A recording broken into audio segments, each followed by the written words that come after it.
perusahaan dan brand, ada perjalanan panjang seorang pimpinan perusahaan. Bagaimana perjalanan karirnya, bagaimana pula proses membangun dan menjalankan usahanya, kita akan cari tahu ceritanya dalam Story Star on Journey. Star FM Inspiring Sound.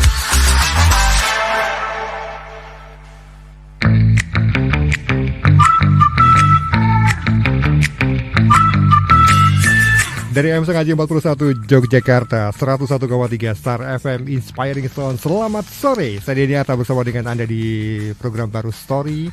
Kita akan mengangkat cerita perjalanan seorang pemimpin yang luar biasa, yang punya banyak cerita di balik perjalanan kesuksesannya hingga saat ini. Saya bersama dengan yang luar biasa dan sangat terhormat sekali. Saya ketemu di beberapa waktu yang lalu, sekarang di posisi yang baru, di kantor yang baru. Ada yang terhormat, selamat sore Pak Agus. Adalah GM dari Waterboom Yogyakarta. Selamat sore Pak Denny. Sehat ya Pak? Sehat, alhamdulillah. Masih sibuk ngajar juga ternyata ya? Masih, alhamdulillah masih sibuk ngajar. Masih sibuk ngajar di tengah kesibukannya sebagai GM di Waterboom Yogyakarta. Kita ngobrol tentang dunia pariwisata, bagaimana strategi di balik destinasi itu diciptakan bersama dengan Pak Agus Riyardi, GM Waterboom Jogja. Saya baca profilnya Pak Agus. Pak Agus ini adalah lulusan dari biologi UGM. Kemudian hampir perjalanannya mungkin 30 tahun lebih ya Pak ya di dunia pariwisata. Betul Pak Agus ya? Lebih 30 tahun. 30 tahun ya. Dari biologi kemudian masuk ke dunia pariwisata pertama kali di PT Jaya Ancol, betul Pak? Betul, saya pertama kali di PT Pembangunan Jaya Ancol. Hanya saja pada saat mendaftar itu saya nggak tahu kalau itu PT Pembangunan Jaya Ancol. Kalau zaman dulu karena kita memasukkan lamaran itu hanya di PO Box. Jadi pada saat itu tulisannya PO Box nomor sekian, lamaran kita kirimkan. Nah, kita dipanggil, ternyata di Jakarta posisinya. Oke. Nah, pada saat di Jakarta ini saya testing di suatu gedung. Saya juga masih belum tahu yang namanya Ancol itu, saya masih belum tahu. Nah, pada saat sudah dari waktu itu sekitar 30-an orang, terus berkurang-kurang sampai diambil 2. Alhamdulillah saya masuk waktu itu. Nah, itu saya baru diberitahu bahwa Anda masuk di Ancol. Kira-kira gitu gambarnya. Di posisi apa itu Pak? Pertama kali masuk? Waktu itu karena saya biologi, saya ditempatkan di Samudra. Dulu namanya Gelanggang Samudra Ancol. Nah di situ Gelanggang Samudra Ancol ini, dia bisnisnya kan memang ada peragaan akuarium, ada mamalia air, ada show lumba-lumba, dan berbagai hewan peragaan lainnya. Nah di situ karena saya biologi, saya diminta untuk nangani hewan-hewan di sana, termasuk mengelola laboratorium yang ada di sana. Oke. Pengalaman besar dialami di awal karirnya ya Pak ya. Apa tantangannya ketika masuk ke dalam dunia bisnis wisata seperti itu Pak? Tantangan yang menarik itu gini. Banyak anak buah kita, waktu itu saya diberi jabatan. Nah, jabatan itu kebetulan di laboratorium. Nah, laboratorium ini kan anak buah saya itu senior-senior semua. Jadi begitu masuk ke sana, orang-orang itu ya biasa. Orang lama meremehkan orang baru. Karena ini anak muda kok sudah dikasih posisi kepala laboratorium, walaupun jenjang kepala laboratorium untuk menjadi manajer di Samudra itu melalui beberapa tahap. Tetapi itulah kenyataan seperti itu. Sehingga saya kayak ditantang sama mereka, bisa nggak sih sebenarnya ngelola yang namanya laboratorium. Dan ini memang karena saya waktu di biologi itu skripsinya tentang mikrobiologi, ya sebenarnya cocok sekali dengan laboratorium ini. Bagaimana saya memanfaatkan peralatan-peralatan, bagaimana saya menggunakan. Jadi mereka kaget, kok lulusan biologi tahu persis cara penggunaan peralatan laboratorium, fungsinya. Nah itu sehingga dengan saya menunjukkan bahwa saya mampu, ya akhirnya mereka itu takluk dengan saya. Nah, itu dengan saya tidak perlu marah-marah atau tidak, tetapi saya hanya ingin menunjukkan bahwa saya sebenarnya bisa. Butuh berapa lama Pak sampai tahap itu Pak? Mungkin ya hitungannya ya bulanan lah, Oke. ya sebulan 2 bulan itu. Hitungannya cepet itu, Pak. Ya karena saya waktu skripsi ngambil mikrobiologi, saya skripsi itu kan perlu ya hampir 6 bulan lah periode waktu berhubungan dengan laboratorium itu. Oke, dari lab kemudian bergeser kemana lagi tuh, Pak? Nah, dari lab kemudian karena saya dilihat oleh manajer, ini kok operasionalnya kok bagus. Ya, saya akhirnya disuruh manajer itu menunjuk saya sebagai koordinator untuk show keliling lumba-lumba. Nah, ini menarik, show keliling lumba-lumba ini saya membawa lumba-lumba ke kota-kota provinsi. Oke, iya ingat saya itu. Namun sebelum saya membawa ke kota provinsi kan saya mesti survei dulu. Seberapa banyak penduduknya, kota satelitnya itu ada berapa. Karena saya harus hitung-hitungan pendapatan saya harus berapa, pengeluaran saya harus berapa, sehingga ada margin di situ. Oke. Nah, itu yang saya lakukan di sebagai koordinator traveling show. Bahkan karena saya ya bahasa Inggrisnya lumayan, saya yang ditunjuk untuk membawa show lumba-lumba ke Filipina. Oke. Jadi waktu itu 45 hari di Filipina. Karena ada 2 kota, bukan di Manila tetapi di Pasig dan Alabang. Nah, itu kayak kota, kalau di Jakarta itu kayak Bekasinya gitu lah. Jadi bukan Jakarta pusatnya tapi di Bekasi, di Depoknya, kira-kira seperti itu, untuk membawa lumba-lumba keliling show di sana. Ini menarik, dari setelah hanya di dalam lab, kemudian keluar harus bikin bisnisnya sampai harus ngitung margin. Itu apa ya kemudian membuat Pak Agus tertantang dan berusaha menaklukkan tantangan ini, Pak? Karena begini, saya merasa bahwa saya ditempatkan di suatu tempat, saya harus memahami esensi bisnisnya seperti apa. Jadi esensi bisnisnya seperti apa. Karena kalau bawa lumba-lumba itu kan jualannya itu bagaimana supaya mendatangkan orang datang di tempat panggungnya, ada lumba-lumbanya, supaya mereka datang bagaimana. Nah, ini yang saya lakukan. Bagaimana saya ngelola anak buah untuk bisa memasarkan di daerah-daerah. Nah, biasa kita mendekati guru, mendekati pejabat dan lain sebagainya. Itu kita lakukan. Jadi itu sangat challenging buat saya karena challenging sekaligus menarik karena berhubungan dengan orang. Kan biasanya saya hubungannya dengan hewan sebagai kurator kan, kurator hewan. Nah, ini sekarang lebih banyak berhubungan dengan orang. Nah, dari situ pimpinan menganggap bahwa ini yang namanya Agus ini cocok untuk struktural, bukan fungsional. Makanya saya jalurnya ke jalur struktural, kira-kira gitu pendekatannya. Dari lapangan naik ke struktural, capaian yang paling tinggi sampai ke level apa nih, Pak? Saya waktu itu terus kemudian dipindah ke Gelanggang Samudra Ancol, kolam renang. Sekarang namanya Atlantis. Itu yang secara struktural itu capaian yang terbagus untuk jabatan manajer pada waktu itu ya. Jadi saya membutuhkan waktu kira-kira 3 tahun lah, dari pertama masuk sampai dengan bisa menjadi manajer tadi. Nah, di situ juga esensinya apa sih kalau di Atlantis itu? Esensinya adalah jualan air. Makanya yang saya lakukan adalah bagaimana memanjakan orang-orang yang datang. Artinya terutama terkait dengan indera. Misalnya indera penciuman. Bagaimana areal di sekitar Atlantis itu harum baunya. Bagaimana rasa berenang di Atlantis, kulitnya itu gatal-gatal atau tidak. Nah, kemudian juga pandangan mata, bagaimana lingkungannya bersih atau tidak. Nah, itu ada kaitannya dengan indera manusia, kita memanjakan indera manusia sehingga tamu-tamu yang datang itu akan kerasan dan senang. Dan ini yang saya lakukan seperti itu. Kalau zaman itu artinya masih belum banyak saingan juga ya Pak ya? Atau sudah ada banyak saingan konsep sejenis itu di Jakarta dulu?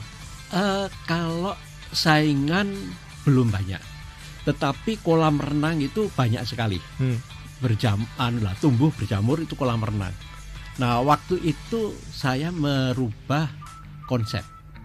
Yang saya lakukan adalah dulu belum ada istilah waterpark. Dulu istilahnya itu taman air. Jadi yang saya lakukan adalah merubah konsep.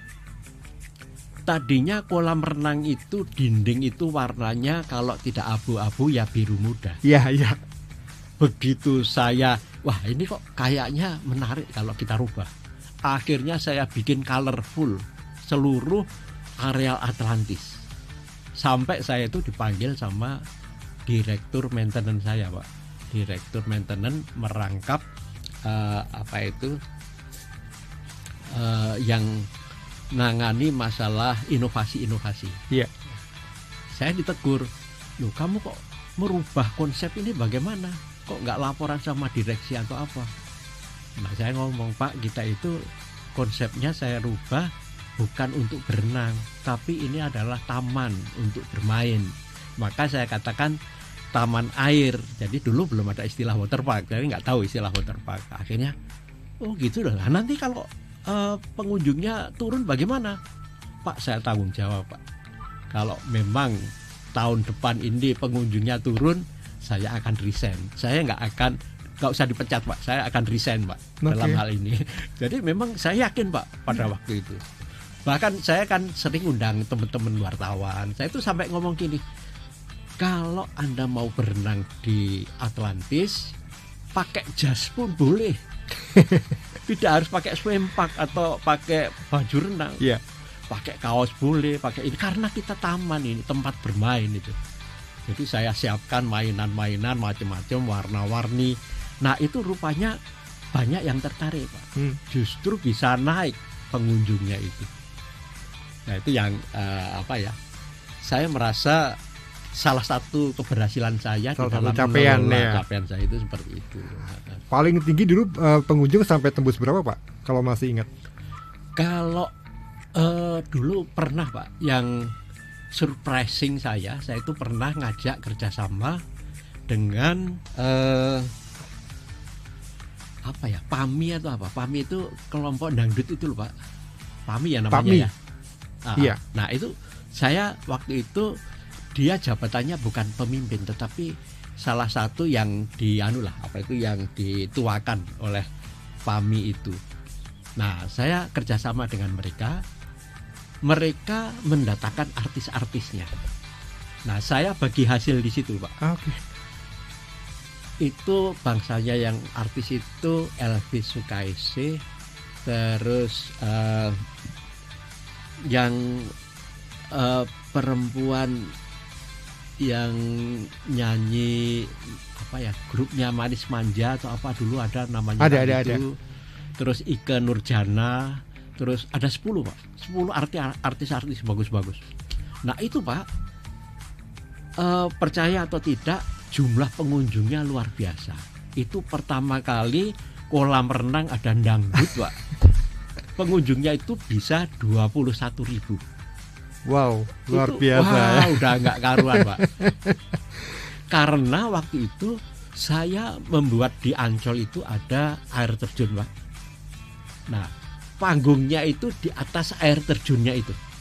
Wah, itu sangat luar biasa. Luar biasa. Kalau jadi orang bisa menikmati sambil berendam. Sambil berendam. Itu banyak sekali, Pak, pengunjungnya. Ya, habis dari situ Bapak geser kemana lagi sampai ke puncak di Ancol? Kayaknya di posisi corporate secretary, betul ya? Ya, betul. Saya terakhir itu di corporate secretary. Waktu itu adalah yang agak berat tugasnya itu waktu jadi tim untuk membuat Ancol go public. Oke. Go public karena Ancol waktu itu 100% dimiliki Pemda DKI. Nah, supaya kita tidak diganggu oleh tanda petik pejabat-pejabat Pemda DKI atau DPRD dan lain sebagainya.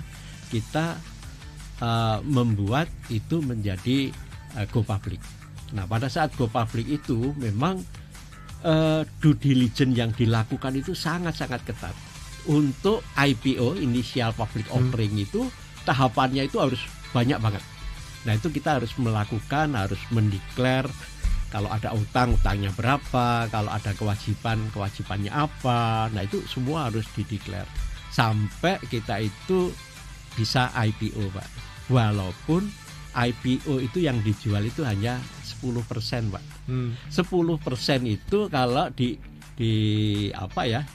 bursa efek itu tidak liquid sama sekali, Pak. Tetapi kita lakukan itu supaya kita menjadi profesional, Pak. Yes. Nah, ini yang menarik ketika mulai dari bawah sampai kemudian di posisi corporate secretary kan sebuah capaian yang sangat luar biasa.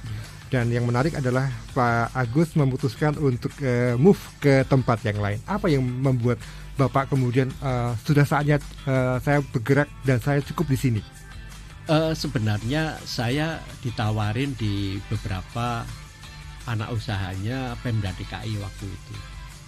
Karena waktu itu yang dulu mengendalikan anak usaha itu Binekda, Biro Perekonomian Daerah. Itu membawai berbagai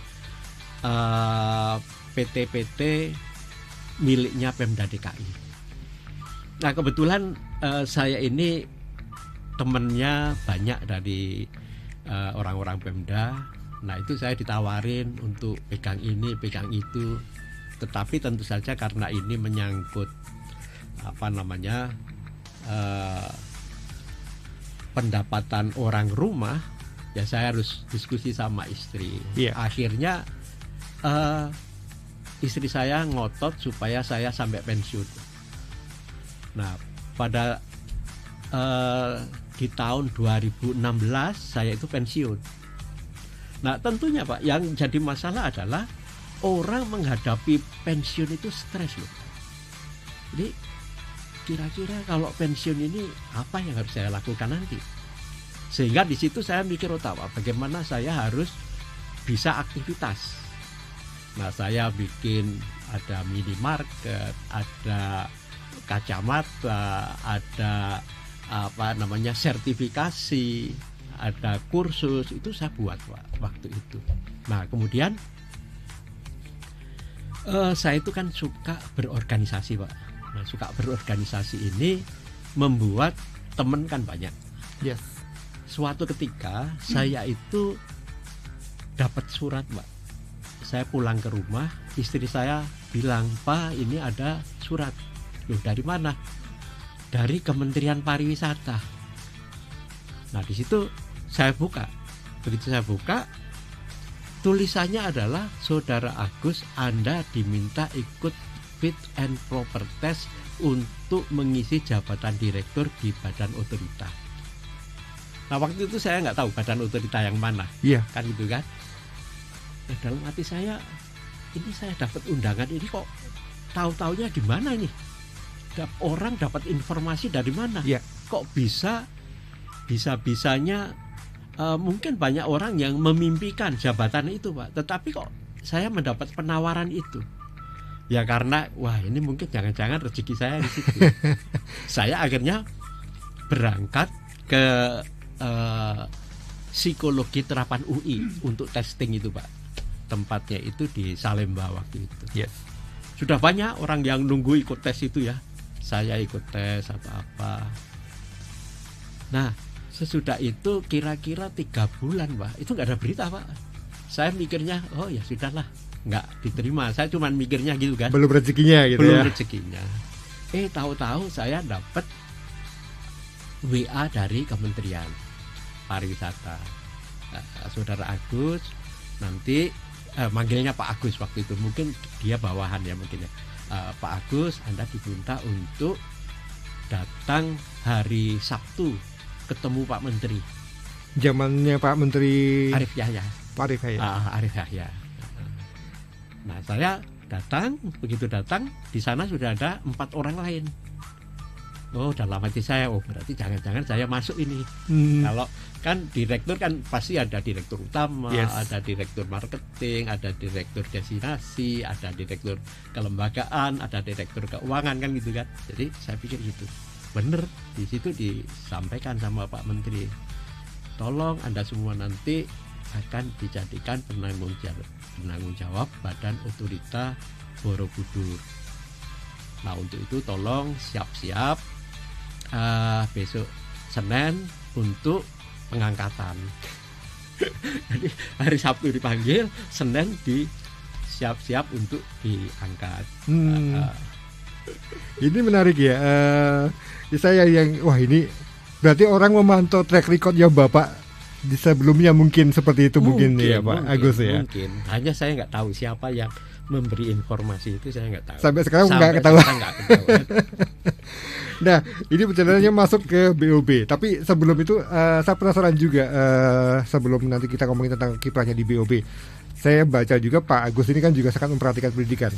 S1-nya dapat, S2-nya dapat, sampai S3. Ini ceritanya gimana Pak? Punya waktu, punya tenaga, punya pikiran yang luar biasa untuk mengejar mimpi di dunia pendidikan ini Pak.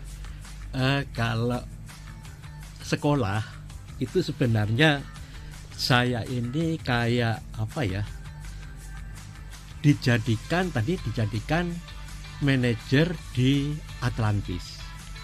Nah, waktu itu saya itu merasa ilmu saya kok kurang. Wah, saya kok kurang ini. Terus saya ngomong sama pimpinan saya, kepala departemen GM lah. Pak GM, saya ini ilmunya kok kurang ini untuk mengelola sekian luas, sekian banyak karyawan, uangnya besar kan gitu kan. Boleh nggak kalau saya sekolah lagi atas biaya saya sendiri? Nah, akhirnya ya udah, tapi cari anu aja yang sekolah malam. Iya. Atasan saya ngomong gitu. Oh ya, nggak apa-apa. Akhirnya saya nyarinya, jadi dapat yang namanya Sekolah Tinggi Ilmu Ekonomi IPWI Jakarta. Nah, di situ saya cocok, Pak. Cocoknya itu karena harganya murah. Dan waktunya juga hanya Pas, ya? malam sama Sabtu Minggu. Nah, pas banget ini. Nah, itu cerita mengenai S2 saya, Pak. Kalau S3 itu saya suatu ketika dijadikan wakil direktur yang membawai SDM. Nah, SDM-nya itu jumlahnya 2.000, Pak. 2.000 itu ada yang permanen, ada yang outsourcing. Yes. Waktu itu. Nah, itu juga gitu. Saya belum punya pengalaman ngelola jumlah sekian banyak. Akhirnya saya ngomong sama presiden direktur saya waktu itu masih Pak Budi Karya Sumadi yang pernah jadi Menteri Perhubungan. Saya lapor, Pak, boleh nggak Pak saya mau kuliah S3? Loh, nanti ganggu pekerjaan. Ya nggak apa-apa sih Pak kalau nggak boleh, saya bilang gitu kan. Kalau sore kuliahnya boleh nggak Pak? Ya boleh. Akhirnya saya nyari Pak, ketemu yang namanya UNJ, Universitas Negeri Jakarta. Dia membuka kelas eksekutif. Nah, di situ saya masuk di situ Pak, kuliah ya sampai selesai lah, kira-kira 3 tahun persis saya bisa menyelesaikan kuliah S3 saya. Saya penasaran Pak Agus terkait dengan dukungan keluarga ini kan, kerja waktunya juga udah luar biasa, kemudian ngambil kuliah sampai weekend juga. Ini keluarga gimana dukungan ataupun sikapnya Pak? Saya beruntung Pak, artinya saya di Ancol itu punya pimpinan-pimpinan yang berpikir logis dan mempertimbangkan anak buah juga. Waktu itu kalau kita kerja di pariwisata, orang lain libur, kita bekerja. Ya. Nah, saya ngomong sama pimpinan, Pak, boleh nggak Pak kalau saya bekerja Sabtu Minggu ngajak anak-anak saya ke Ancol? Ya, boleh. Nah, anak saya sudah pimpinan saya ngomong gitu, ya udah setiap Sabtu Minggu anak-anak saya suruh keliling di Ancol aja main-main, nanti sesudah itu saya jemput pulang bareng-bareng. Jadi nggak akhirnya ya keluarga juga dapat, pendidikan juga dapat. Nah ini nih kan ya beruntung lah dapat pimpinan-pimpinan yang relatif baik terhadap saya gitu kan. Komprominya direstui sama pimpinan juga. Ya, kalau nggak direstui kan saya nggak berani Pak, itu kan menyalahi prosedur. Betul. Luar biasa perjalanan setengah abadnya Pak 30 tahunnya Pak Agus di dunia pariwisata. Mungkin berapa tahun Pak sampai dari awal masuk ke Ancol kemudian sampai 28 tahun. 28 tahun ya. 28 tahun. Luar biasa ya. Kita akan nantikan setelah break kita akan cerita soal perjalanannya Pak Agus mengembangkan BOB dengan berbagai macam kreasinya sampai sekarang di tempat yang baru. Kita akan sudah kembali di Story bersama dengan saya Diata, bersama dengan Pak Agus dari GM Waterboom Jogja. Story masih bersama dengan tamu yang luar biasa Pak Agus dari GM Waterboom Yogyakarta. Tadi sudah cerita bagaimana perjalanannya masuk ke Badan Otorita Borobudur. Pak Agus Sabtu dipanggil Pak Menteri, Senin dilantik menempati posisi Direktur Pemasaran, betul ya? Betul. Itu prosesnya memang langsung ditunjuk ke pemasaran atau seperti apa itu Pak?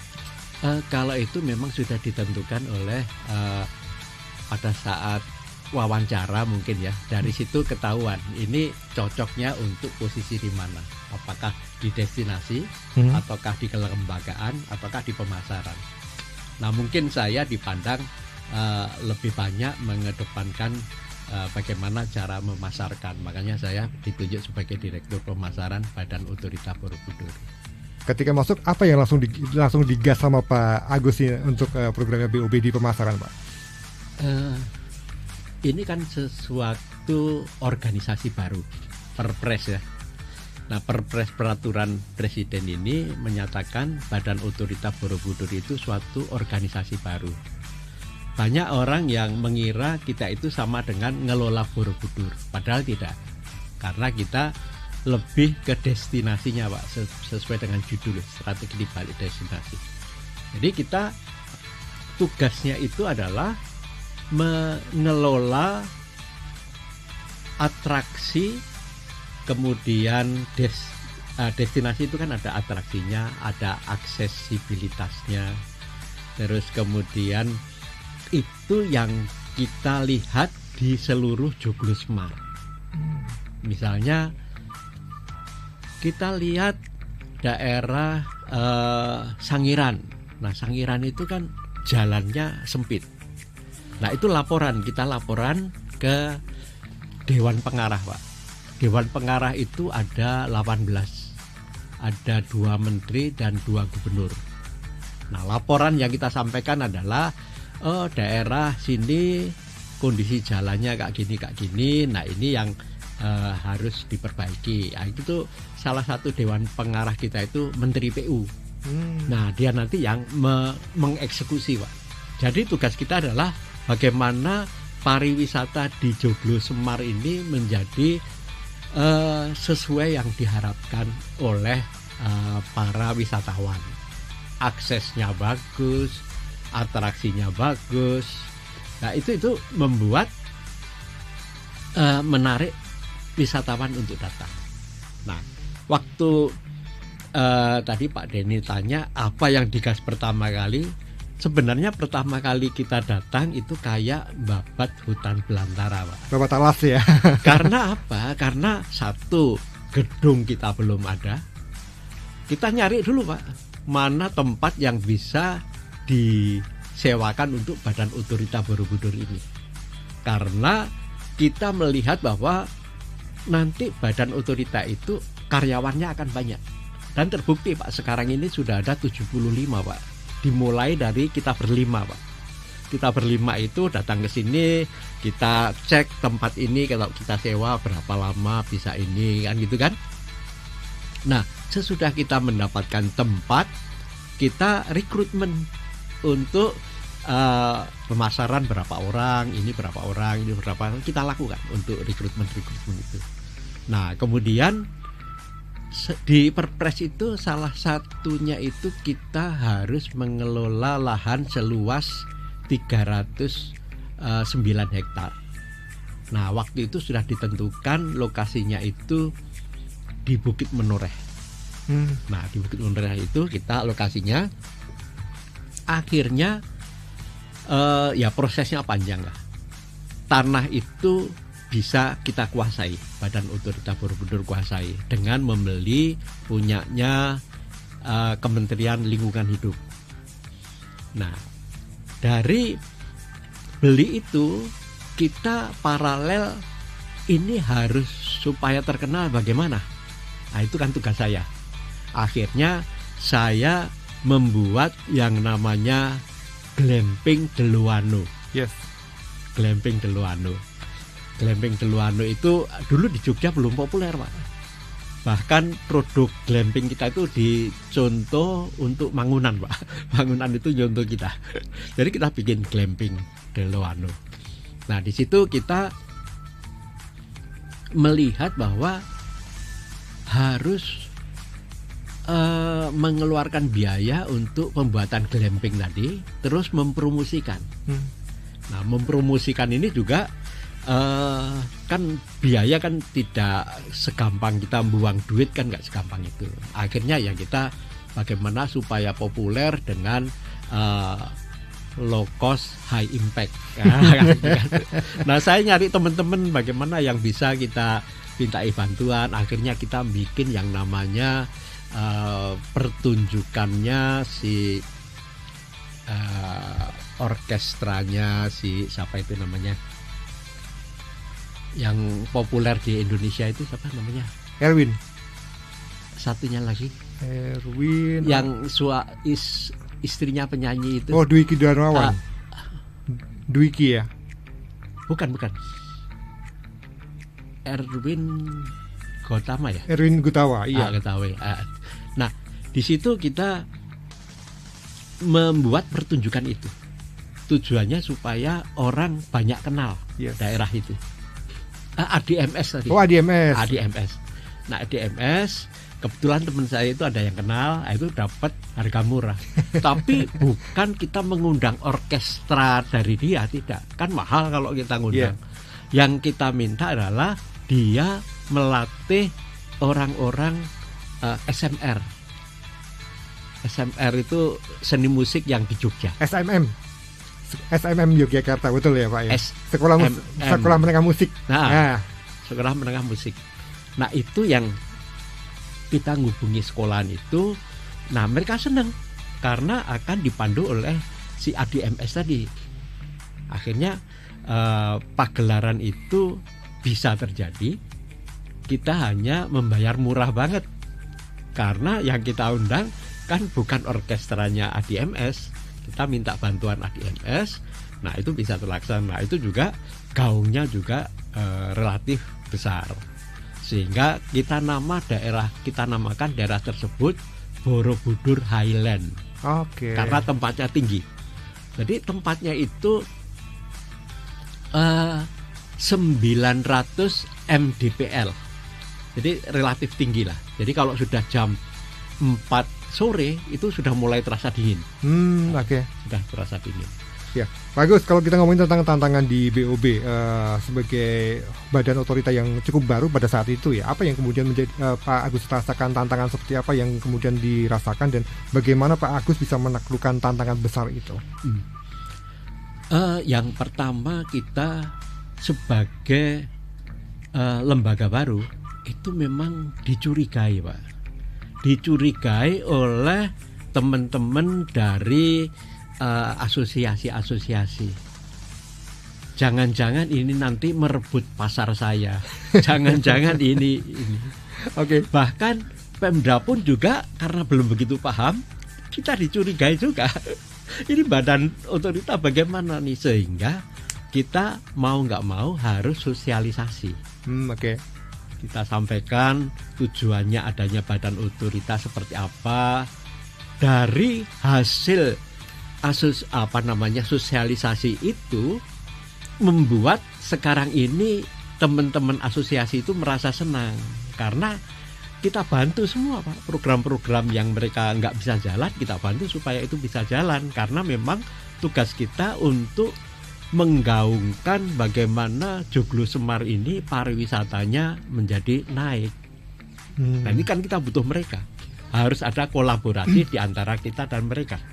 Komunikasi, kolaborasi, hasilnya luar biasa. Hasilnya luar Kalau biasa. yang Pak Agus pandang sebagai inilah capaian terbaik saya di WOB, yang bagian mana Pak?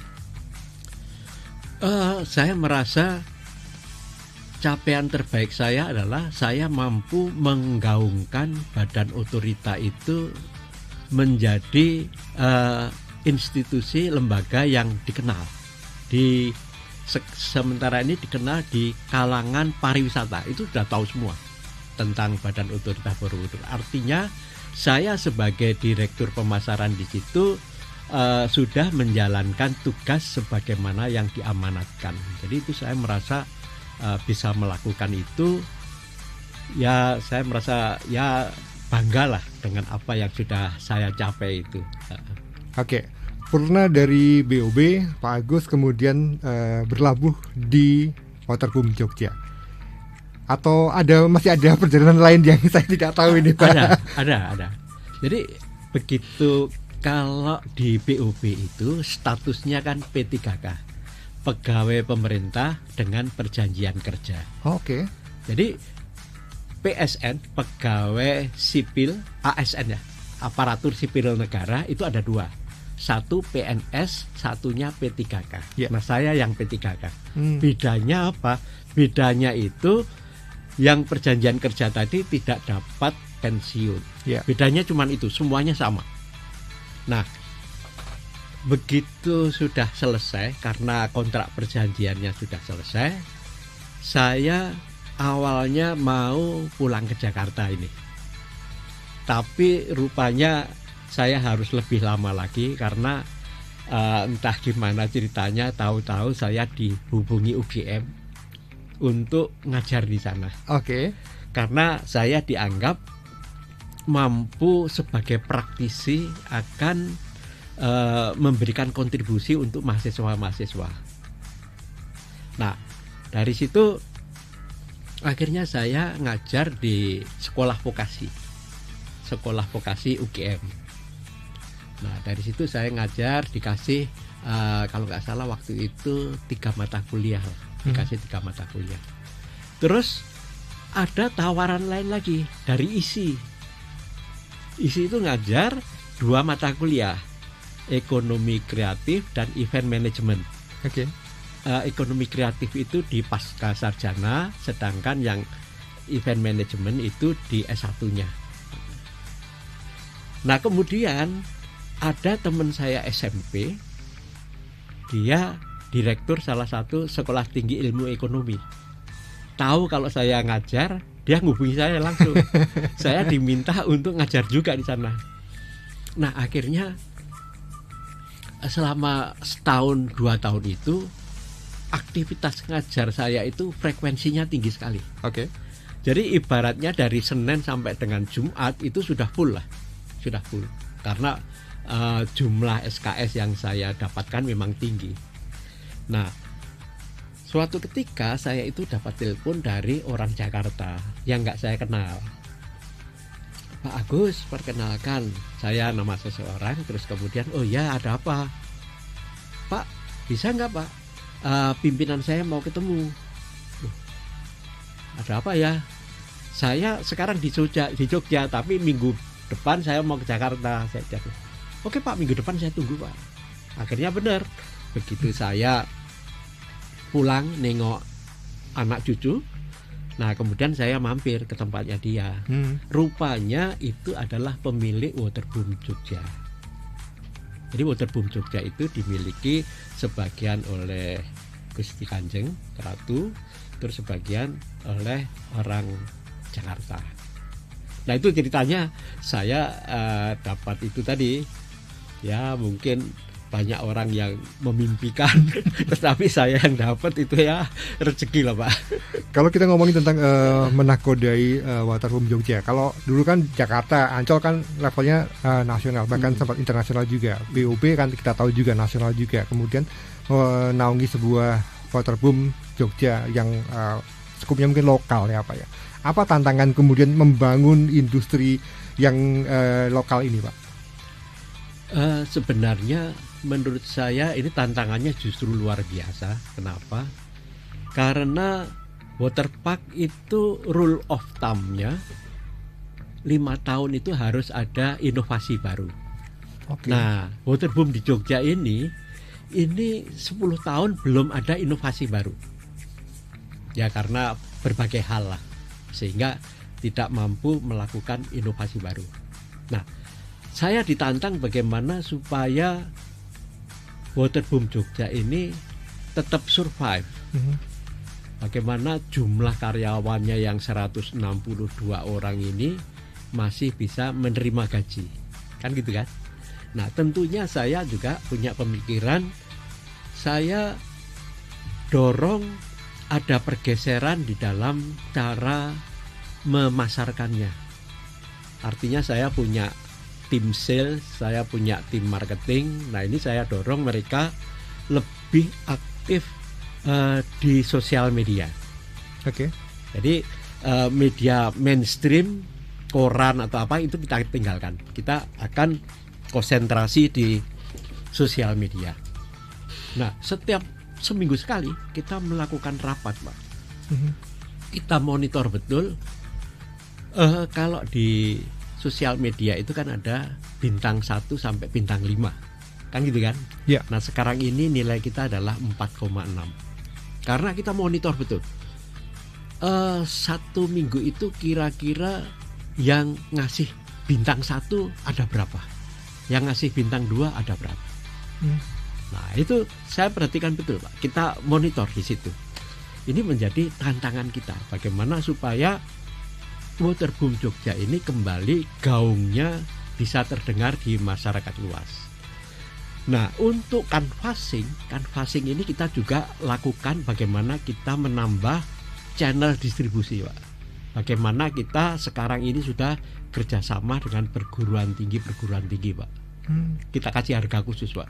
Okay. Tujuannya untuk membuat ramai, karena kapasitas terpasang Waterboom Jogja itu besar, sehingga kita harus membuat ramai. Nah, sekarang ini sudah mulai ada peningkatan ya luar, bukan sesuatu yang langsung ini. Nah, kemudian dari sisi produknya, Pak, kita juga membuat anak muda sekarang ini kan sukanya foto ya.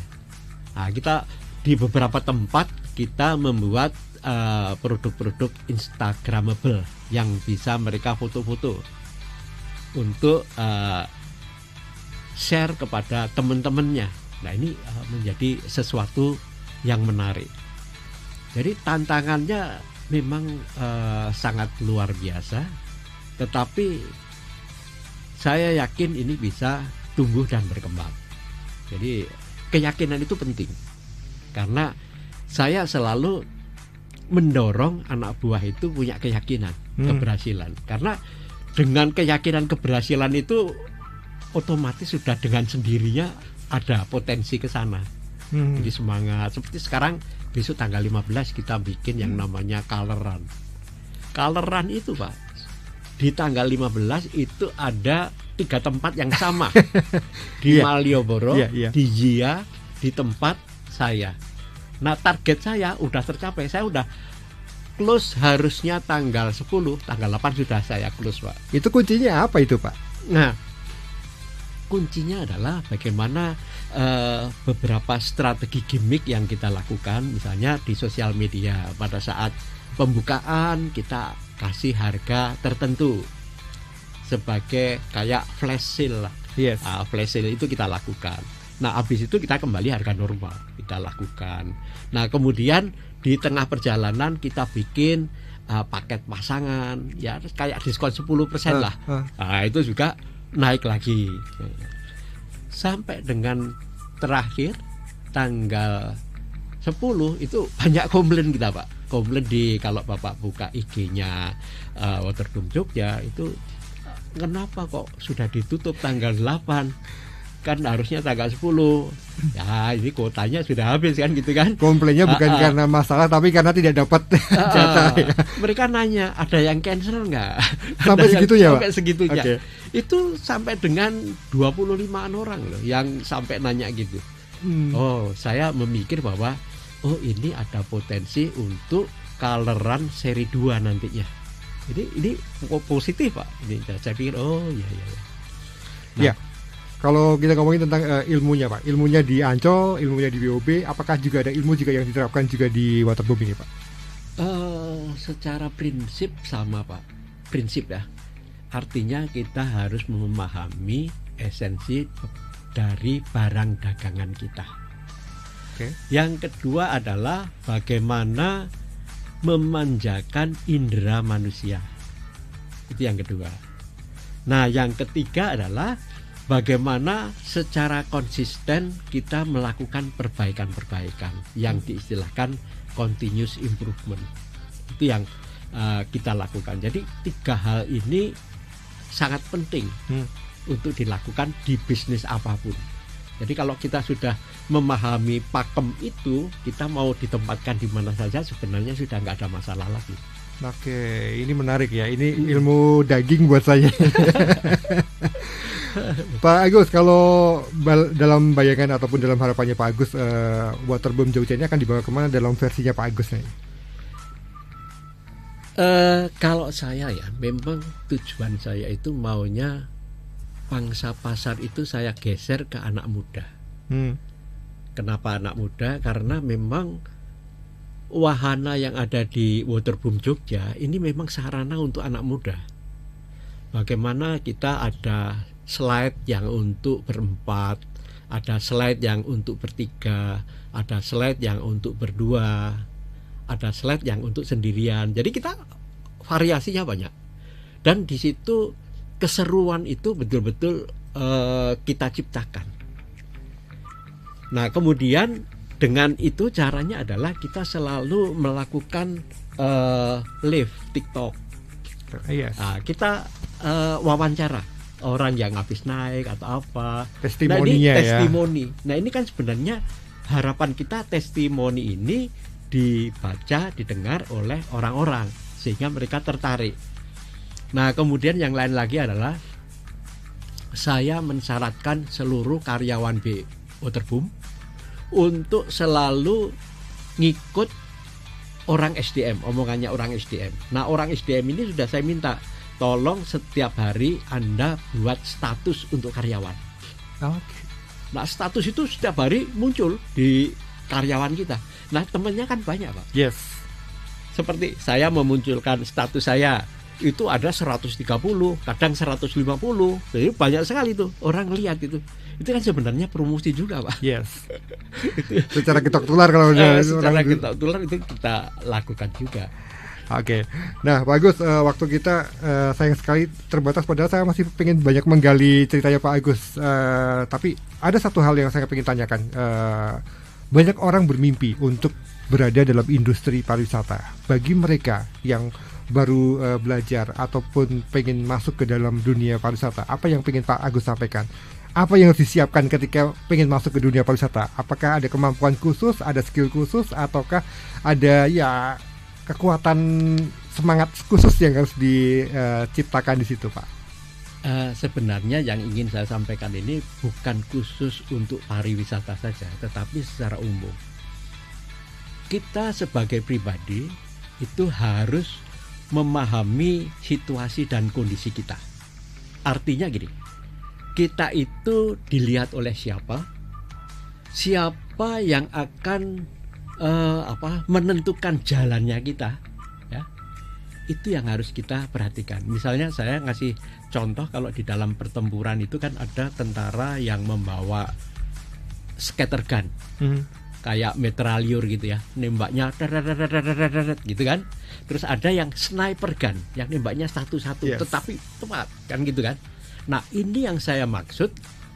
Dalam kehidupan ini kita itu dilihat orang banyak.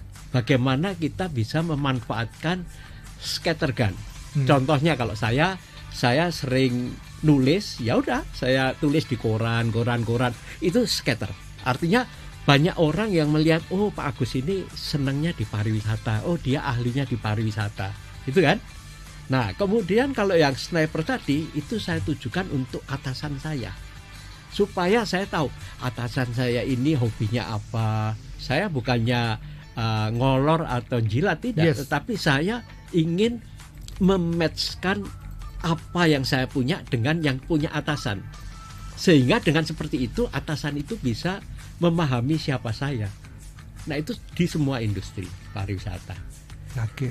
Nah kalau kenapa saya tertarik industri pariwisata, ya memang dulu orang tua saya juga pernah meminta saya itu kalau bisa jadi tentara atau jadi dokter. Zaman dulu kan orang paling bangga jadi itu kan.